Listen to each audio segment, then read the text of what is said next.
It's time for this week's episode of Brandon Sports Talk, featuring in-depth interviews from those who are trending in the world of athletics. And now, here's the host of Brandon Sports Talk, Brandon Pate.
Welcome back to Brandon Sports Talk. In today's episode, I have the privilege to interview the Greensboro Grasshoppers minor league baseball general manager Tim Vangel. How are you doing today?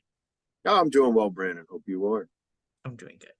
Can you talk about how you knew that you wanted to get started in working in professional sports? I didn't know that I did, quite honestly. I was getting a degree. Well, I got a degree in chemical engineering, so the two don't really correlate very well. But I also played baseball at A&T, and at the time we played at the same facility, War Memorial Stadium, as the Greensboro Bats, the minor league affiliate. Where we Yankees or the Marlins at the time. And I started just working as a summer job because I needed a job over the summer. And that kind of led me into um, enjoying what I was doing. And also then a job offer the day after I graduated. Um, so it worked well and it's been a lot of fun, but it wasn't something I really even thought that I would do until I got involved with it.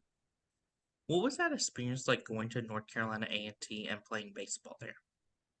It was great for me, to have the opportunity to play baseball for a Division I school was great. The experiences, just being able to continue to be part of a team, all the road trips around, and essentially you had your own fraternity without having to join a fraternity.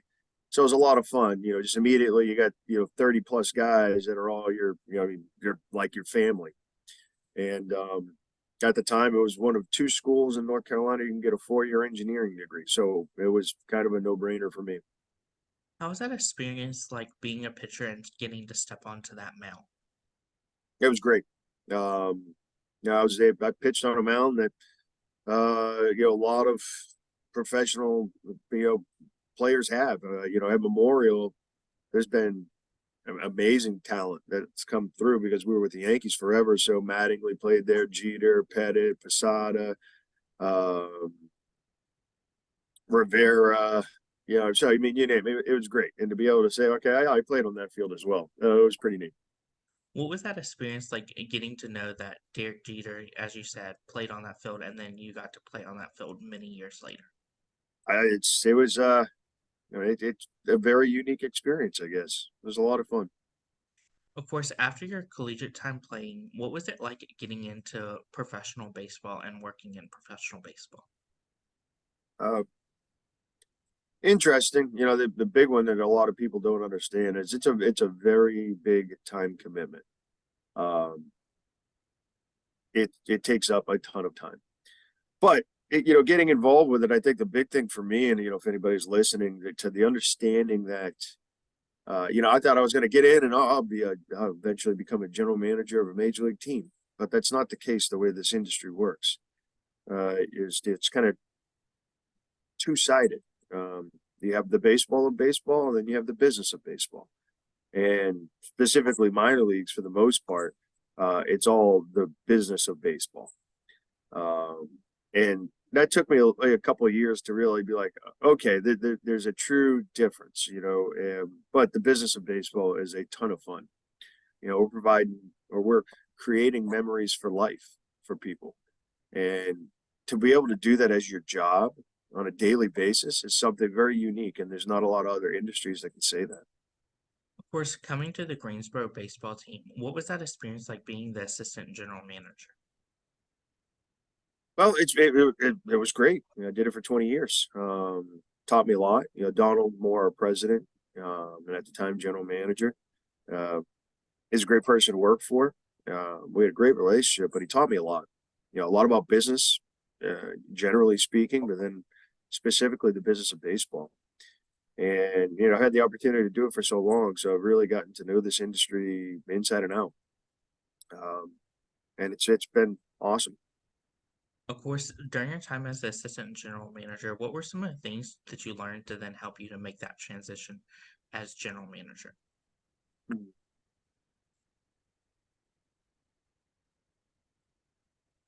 Well, it's tough just because I've been doing it for so long. A lot of it's I had general touch points with a lot of the day to day everything, and so there's not a whole lot that I'm not at least somewhat familiar with. Now, it's a lot different when you're the one making decisions instead of kind of being involved and having a general idea of things.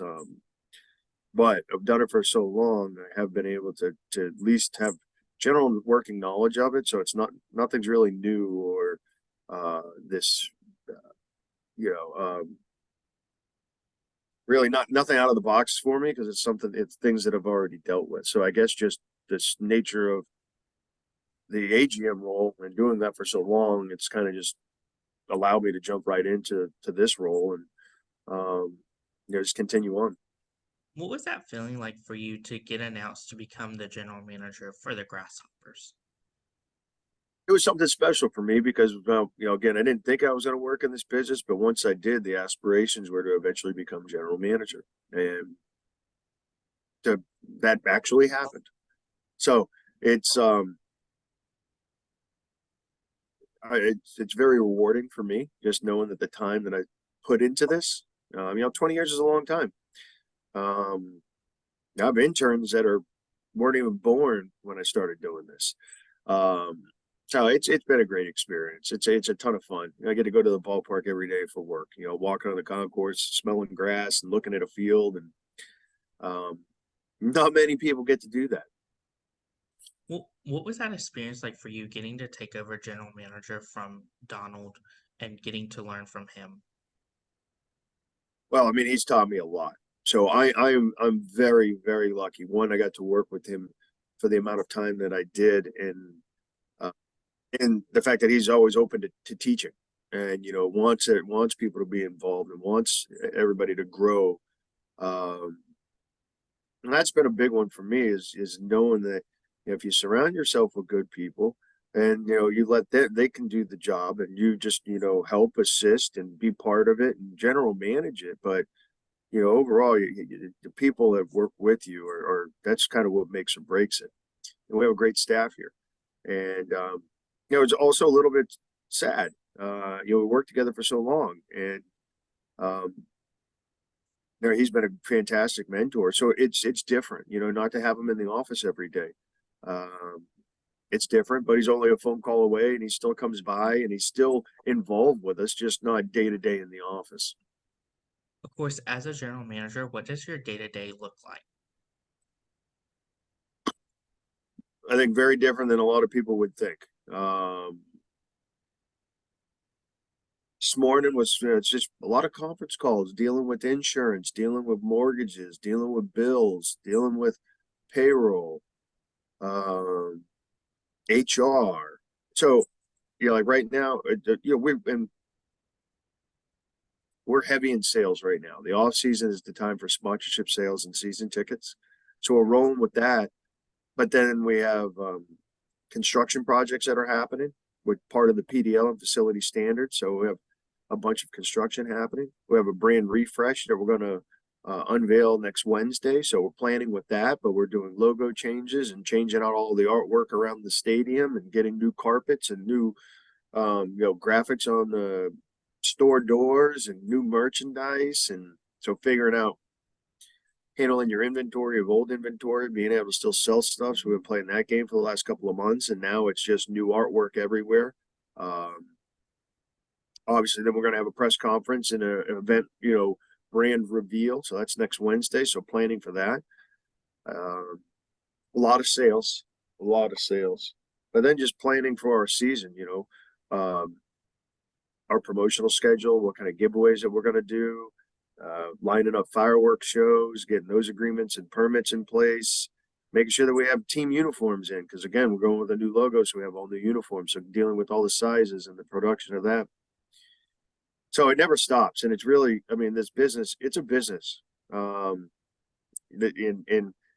I guess good, bad, and different. It's not really about baseball. It's about entertainment. The fact that baseball's going on is fantastic. It's, it gets people cheering, but, we're in the entertainment business. We're here to provide fun, affordable family entertainment, and that's what we're going to do.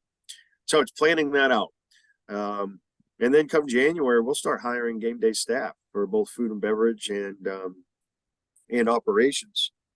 But, we're dealing with the new point of sale system and the software and hardware side of that, which then gets into a lot of back end and developing the fleshing out all of your items and your products that go into it. But there's, back end work and, setup that needs to happen with that. And what else is going on? I mean, there's a ton. We're going through finalized inventory of merchandise and food and beverage because we're going to get audited in a couple of weeks. So then dealing with the auditors and dealing with owners and new investors. And it's a very interesting business.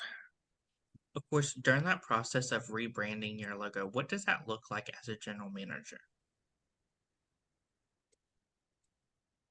Well, this will be our 20th year. And we thought that maybe time for a tweak of the logo. Our old logo is great, but it's 20 years old. Just trying to freshen it up a little bit. But again, it's a process because it started 12 months ago. Because through Major League Baseball, you have to have your artwork in 18 months in advance of whatever the season that you're talking. So for 2025, your style guide artwork is due by November 15th of 2023. So we started this process about 12 months ago. And that has to go through an approval process. You have the design process, then you have to get the approval through Major League Baseball. And then we started the planning stages of, keeping an eye on our inventory in the store. We want to have stuff to be able to sell and sizes to sell during the season when fans come into the store. But at the same time, we needed to find a way to whittle it down as well because we are going to phase out eventually the old inventory and replace for the new inventory. So handling that, but you're playing a very finicky balancing act there because you also have a budget for your merchandise sales in the season. So you still got to hit that budget, but then you still have to be mindful of your inventory because you don't want to get stuck with inventory to the end of the year. And then also, you're dealing with copyright stuff, trademarks. Now once we finally get to the reveal, we're dealing with replacing all the logos. Anywhere that the old logo has to get now with the new logo. So, working through a budget on that, again, dealing with uniforms.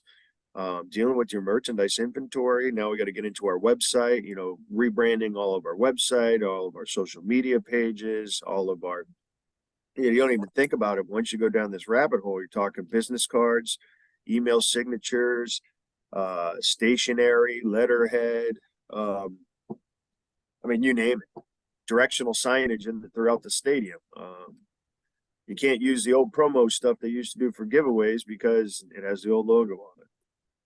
So being mindful of all of that and just working it through and having a timeline and a process in place that you're going to accomplish all of that.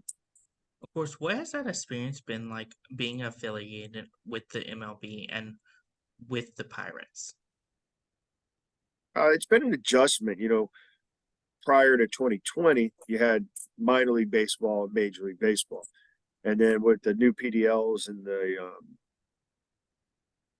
restructuring of the leagues, it's been different, so with the PDL and having to deal with facility standards, that's been a big one for us. As we have a great ballpark, but we're 20 years old, and there's some things that we fell a little bit short on. So we've been doing construction projects for the last 2 years, and probably going to spend $3 million on it when it's all said and done. And with the Pirates, they've been good. We have great players. They have a great minor league system right now. All the guys they've been really nice people, which you don't always get. You might have a great player on the field, but not necessarily the person that you want to, go have lunch with. Pretty much all the Pirates players that have traveled through Greensboro have just been very nice people as a whole. Great players, but they've been good people. So that's been nice. Coaching staff's been good. So it's been enjoyable for us. Of course, as a general manager, what is that feeling like when your players do get that call up to the major league? Well, it's always exciting. I think it's more exciting for the fans. For me, it's neat to say, but we really don't get, we don't know the players that well. When they're here, they're doing their job. Their job is to practice on the, pregame, play the game, they go home. So it is neat. I think it's fun for the fans. For a fan to be able to see somebody here and then 2 years later they're watching them on TV and maybe they got to give him a high five one time or maybe he said hello. Um, that's pretty neat. And it never hurts as well when you can tell people, oh hey, you could see the next XYZ player and because here, look at these 4 or 5 that are currently on the big league team right now. And we've had some great players come through here. Great players. Of course, what does that game day tradition look like at Greensboro? What do you mean by game day tradition? Like game day tradition, any things that y'all do special during the game day and stuff? Um, for us in our every morning we're gonna have our game day meeting on a game. And that's for everybody. We talk about what's going on for that day. We talk about what our promotions are, what sponsors, what groups are coming out. So all of us are on the same page, and then what everybody's going to be tasked with for that day. In season, during the game, tradition for us, got to figure this one out. But historically, we've had bat dogs, and that's been a big one for us. But they're Donald's dogs. They go home with him. So we're trying to figure out what we're gonna do with dogs moving forward. We shoot fireworks every Friday and Saturday, and that's been fantastic for us. Discount days on Tuesdays and Thursdays, cheap beer, but also $2 hot dogs, $2 sodas, waters. We have fun with it. The dogs are a big part, or have been. Again, we got to figure out how we're going to move forward with that. Let's see what else. Tradition wise, there are things I'm just trying to, it's funny when you get asked direct questions, you got to kind of think about them a little bit. Home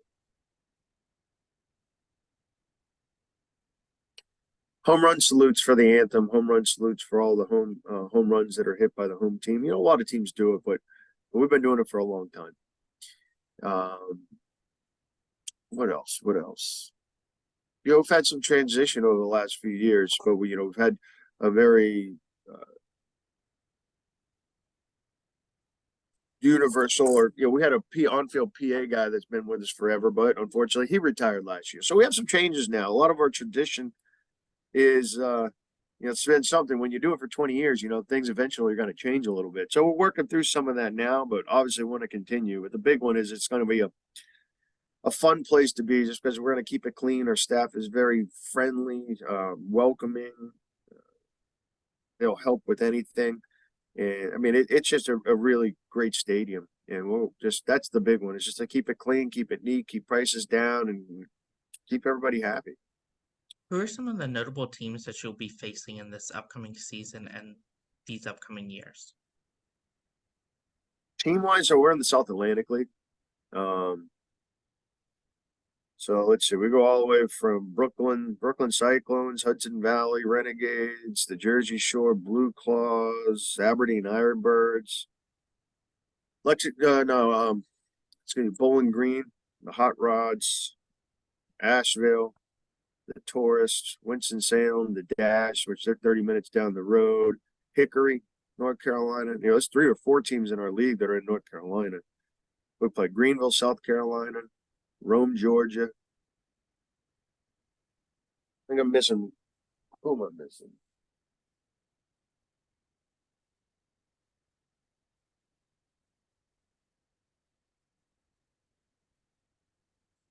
Yeah, that's all of them. Yeah, so that we have the South Atlantic League. We have our regular, our minor league season. Then we're also bringing in the Party Animals this year. The Party Animals. Are you familiar with them? Mm-hmm. All right, so we have 2 games that are going to be with the Party Animals. Now I don't know if they're playing the Bananas or if they're going to play the Firefighters or what, but we had 2 games coming up with them, so that's going to be a lot of fun. We're also going to host a D3 showcase here at the stadium. Some teams up north, bringing in A&T, High Point University, and Rutgers. They're going to play like a round robin tournament here in March. So we got a lot of baseball happening. Of course, what is that game day like when teams like Winston-Salem come versus going to, let's say, the the Burlington teams? All right, what do you mean by the Burlington teams? Like Bowling Green, stuff like Oh, that. Bowling Green. Okay, so you mean like a team that's close versus a team that's far? Mhm. You know, and really, Winston's probably the only example of that. We will see Winston-Salem fans come over here for games. Maybe 20 or 30 of them though, but that 20 or 30 would be a big number, considering that if we had one or two people from Brooklyn ever come down to watch the Cyclones play, that would be surprising. So we see a little bit of an uptick. We see a lot of Winston-Salem fans will come over here, and it's also a little bit different on team travel because they commute. So we're not dealing with hotels. We're not dealing with that many buses. We're not dealing with some of the logistics that you deal with when you do go on the road of any kind of length. What advice would you give those people that are looking to work in professional sports? Get an internship. That's number one. We probably won't hire. I mean, I say this for the most part, we won't hire somebody full time unless they've interned in baseball. Because, and I mentioned this earlier, is the understanding of the time commitment. And that's the other one. It's understanding that you're going to be working a lot. Baseball's not like, say, NFL. You have 8 home games. Now, I know there's a lot more that goes into it because it's 80,000 person event. But in baseball, for us in high A, we have 66 home games. Major leagues, they have 81 home games. I mean, those are a lot of games, and each one of those games isn't just showing up to the ballpark at 5 o'clock in the afternoon. There's so much effort, time that goes into each event. So we're getting here at 8:30, 9 o'clock in the morning. We're not going home till 10:30, 11 o'clock at night. And you do that 6 days in a row. So understanding that it's a big time commitment. And you got to be able to work in a team environment. Most of the staff in minor league baseball are going to be small offices, inside 20 people. And you're working with those 20 people almost every single day for 10, 15 hours. So you have to work well with others. If you don't, that's what this business is. So time, get an internship. Really, an internship's important. Just understanding what you think. There's a lot of people that think they want to do one thing and they end up saying, I don't like that and I want to do something else. That's what an internship's for. Of course, what advice would you give those people that are working in professional sports as general managers or even assistant general managers? I'm not sure. I'm not sure I understand that one. What do you mean? What advice?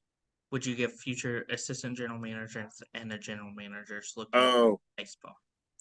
just keep on selling. I mean, that's what drives the business. And the other one, everybody's all about revenues, right? Revenues are great, but you want to have profitable revenue, right? So it's profitability. And I think as much as, I sold this and, what's your top line revenue? Somebody actually, there was Donald, we were talking one day and he brought up a great point. It's like, hey, you're only as good as your defense, meaning that if you can keep costs under control and you're mindful of your spend, then you can make money that way just as easily as you can by selling something more expensive or selling more. So there's a fine line in that, but also just understanding that being conscious of what your spends are can be as beneficial to you at the end of the year when you're looking at, the business side of things and how much money did you make. That's great advice. Where can my listeners find you at on social media along with the team app? So the team website, GSO, which is the abbreviation for Greensboro by Airports, GSO Hoppers, HOPPERS.com. For me, I'm getting old, so I'm not real big on social media. I do have a Facebook, LinkedIn. It's just under Tim Vangel, VANGEL, Vangel. Otherwise, on our website, my email's there. Although we are updating it because of the brand refresh reveal. We've had some new staff hired, changing of positions. But yeah, GSOHoppers.com. Right in downtown Greensboro, North Carolina. Thank you again, Tim Tim Vangel, for your interview, and best of luck in your future as a general manager for the Greensboro Grasshoppers. Hey, thanks a lot, Brandon. Have a great day. Good luck. Bye. You can find Brandon Sports Talk on Instagram at Brandon Sports Talk, Twitter at Talk_Brandon, and you can find me on YouTube at Brandon Sports Talk. Don't forget to like, comment, and subscribe. Thank you again, Tim, for your interview, and best of luck in your future. Be good. You've been watching Brandon Sports Talk. Please feel free to like, share, and subscribe to Brandon Sports Talk on social media and on YouTube.